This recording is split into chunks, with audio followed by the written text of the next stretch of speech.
Hi, ഇത് ഞാൻ 2 ദിവസം മുന്നേ ഒരു ലഞ്ച് പ്രിപ്പയർ ചെയ്ത വീഡിയോ ആണ്. ഇതൊരു സിമ്പിൾ ഓംലെറ്റിനെ കൊണ്ടുള്ളൊരു ഫിഷ് കറി പോലെയൊക്കെയാണ്. അതിന് ഫസ്റ്റ് തക്കാളിയും അതിലേക്ക് കുറച്ച് പുളി പിഴിഞ്ഞത്, ചെറിയൊരു കഷ്ണം പുളി എടുത്തിട്ട് പിഴിഞ്ഞതിൻ്റെ വെള്ളമാണ് വയ്ക്കുന്നത്. എന്നിട്ട് അതിലേക്ക് കുറച്ച് ഇഞ്ചിയും വെളുത്തുള്ളിയും ഒന്ന് ചതച്ചിട്ട് അതും ഇട്ടിട്ടുണ്ട്. ഞാൻ ഒരു കൈപ്പയുടെ ഉപ്പേരിയും ഓംലെറ്റിൻ്റെ കൊണ്ടുള്ള കറിയും പിന്നെ ഒരു കോളിഫ്ലവർ ഫ്രൈയും കൂടിയാണ് ഉണ്ടാക്കുന്നത് ഇന്നലത്തെ ലഞ്ചിന്. അതിലേക്ക് ഞാൻ ഒരു കുറച്ച് കാശ്മീരി ചില്ലി പൗഡർ ഇട്ടിട്ടുണ്ട്. ഇനി ഓംലെറ്റ് ഉണ്ടാക്കാൻ 3 മുട്ടയിലാണ് ഉണ്ടാക്കുന്നത്. 3 മുട്ടയിലേക്ക് കുറച്ച് ഉപ്പിട്ടിട്ട് നന്നായിട്ട് മുട്ട ഉടച്ചിട്ട്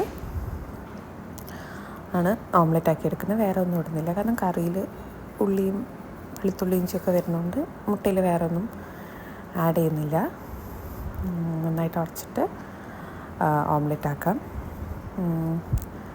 കയ്പ്പ പറഞ്ഞാൽ ഞങ്ങളുടെ അവിടെ കയ്പ്പ എന്നാണ് പറയുക, കയ്പ്പയ്ക്ക ആണ്, അത് വെച്ചിട്ടാണ് ഉപ്പേരി ഉണ്ടാക്കുന്നത്.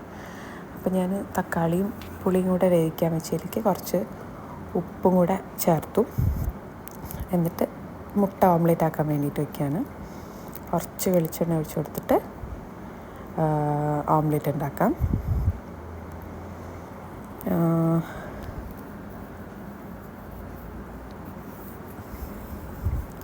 ഇത് ഫിഷ് കറീൻ്റെ ടേസ്റ്റ് തന്നെയാണ് വരിക.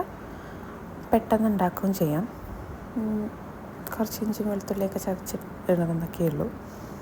ഇത് ചെറിയ ഉള്ളിയിലാണ് ലാസ്റ്റ് താളിക്കുന്നത്. അപ്പോൾ അതൊക്കെ മാത്രമേ വേണ്ടുള്ളൂ, പെട്ടെന്ന് തന്നെ ഉണ്ടാക്കാൻ പറ്റും. ഇനി തേങ്ങയിലേക്ക് ഞാൻ അറിയാത്ത കുറച്ച് ജീരകം ചേർത്തു, പക്ഷേ ജീരകം ചേർക്കേണ്ട ആവശ്യമില്ല. തേങ്ങയിലേക്ക് കുറച്ച് മഞ്ഞൾപ്പൊടി മാത്രം ചേർത്തിട്ട് അരച്ചെടുക്കുക. അപ്പോഴത്തേക്ക് നമ്മുടെ തക്കാളിയൊക്കെ വെന്തിട്ടുണ്ട്. അതിലേക്ക് മുട്ട ചെറിയ ക്യൂബ്സ് ആക്കിയിട്ട് കട്ട് ചെയ്തെടുത്തിട്ട് മുട്ടയും കൂടെ ചേർക്കണം. കുറച്ച് നേരം ഒന്ന് മുട്ടയിൽ കിടക്കുമ്പോൾ മുട്ടയിലും ആ ഒരു തക്കാളീൻ്റെയും പുളിയൊക്കെ ഒന്ന് പിടിച്ച് വരാൻ വേണ്ടിയിട്ട് മുട്ടയും കൂടെ ചെറിയ സ്ക്വയർ പീസസ് ആക്കി കട്ട് ചെയ്തിട്ട് അതിലേക്ക് ആഡ് ചെയ്ത് കൊടുക്കുക. എന്നിട്ട് തേങ്ങ നന്നായിട്ട് അരച്ചിട്ട് കൊട്ടുക. ജീരകം ചേർക്കേണ്ട ആവശ്യമില്ല, ഞാൻ അറിയാതെ ചേർത്താണ്. മീൻ കറിയിൽ നമ്മൾ സാധാരണ ഞങ്ങളോടൊന്നും ജീരകം ചേർക്കാറില്ല. ഞാനെന്തോ പച്ചക്കറി ഉണ്ടാക്കുന്നുള്ള ഓർമ്മയിൽ കുറച്ച് ജീരകം ആഡ് ചെയ്ത് പോയി. ജീരകം ആഡ് ചെയ്യേണ്ട ആവശ്യമില്ല, മഞ്ഞൾപ്പൊടി മാത്രം ചേർത്തിട്ട് അരച്ചാൽ മതി. എന്നിട്ട് നന്നായി തേങ്ങ ഒഴിച്ചിട്ട്, ഞങ്ങളെ കറി തേങ്ങ ഒഴിച്ചാൽ തിളപ്പിക്കാറുണ്ട്, ചില ഭാഗത്തൊന്നും തിളപ്പിക്കാറില്ല. നന്നായിട്ട് തിളപ്പിക്കുക. എന്നിട്ട് നേരത്തെ പറഞ്ഞ പോലെ ചെറിയുള്ളി മാത്രം വെളിച്ചെണ്ണയിൽ നന്നായിട്ടൊന്ന് മൂപ്പിച്ചിട്ട് അത് താളിച്ചിട്ട് കറിയിലേക്ക് ഒഴിക്കുക. ഇപ്പോൾ കറി റെഡിയായി. ഉപ്പൊക്കെ നോക്കി ചേർക്കുക. പിന്നെ ഞാൻ കയ്പ്പ അരിയാൻ വേണ്ടി പോവാണ്. അപ്പോഴേക്കും മോൾ എണീറ്റു എന്നെ ഹെൽപ്പ് ചെയ്യാൻ വേണ്ടിയിട്ട് നോക്കുക. എൻ്റെ കൂടെ കയ്പ്പയൊക്കെ എടുത്ത് കഴിക്കുന്നുണ്ട്.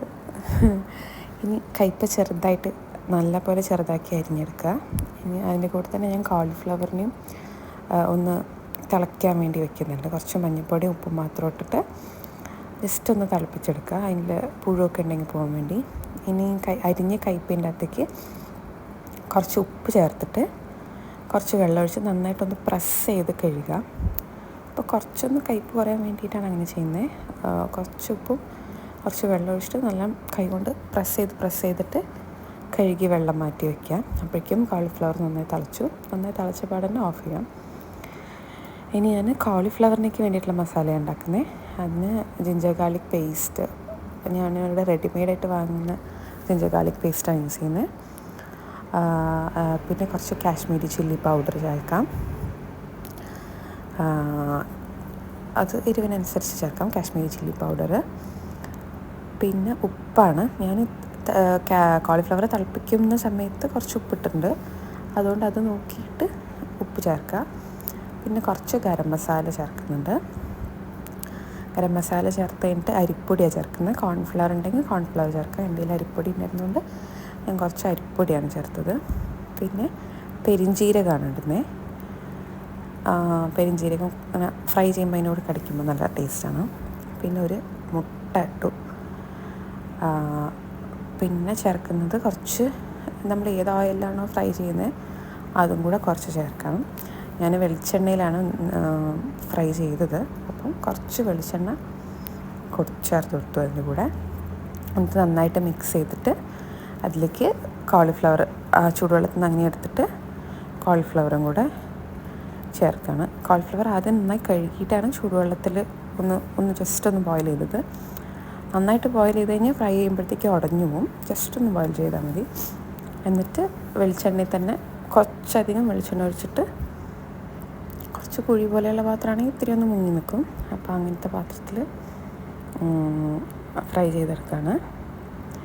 പിന്നെ ഉപ്പേരി ഉണ്ടാക്കാൻ വേണ്ടിയിട്ടുള്ള കടുക് പൊട്ടിച്ചിട്ട് ചെറിയുള്ളിയും, അത്യാവശ്യം ചെറിയുള്ളിയും വെളുത്തുള്ളിയും നന്നായി അരിഞ്ഞിട്ട് ചേർക്കുന്നുണ്ട്. പിന്നെ തേങ്ങയാണ് ചേർക്കുന്നത് അതിലേക്ക്. പിന്നെ ഞാൻ ഉപ്പേരി ഉണ്ടാക്കുമ്പോൾ മുളക് പൊടിയാണ് ചേർക്കാറ് കയ്പ്പിലൊക്കെ. അപ്പം മുളക് പൊടിയും ഉപ്പും മഞ്ഞൾപ്പൊടിയും കൂടി ചേർത്തിട്ട് ആണ് കയ്പ്പ ആഡ് ചെയ്യുന്നത്, ചെറുതായി കട്ട് ചെയ്തത്. അപ്പോഴേക്കും സൈഡിൽ കോളിഫ്ലവറും ഫ്രൈ ആവുന്നുണ്ട്. കയ്പ്പ കുറച്ച് നേരം വെച്ചിട്ട് നല്ലപോലെ സമയമെടുത്താണ് ഉണ്ടാക്കേണ്ടത്.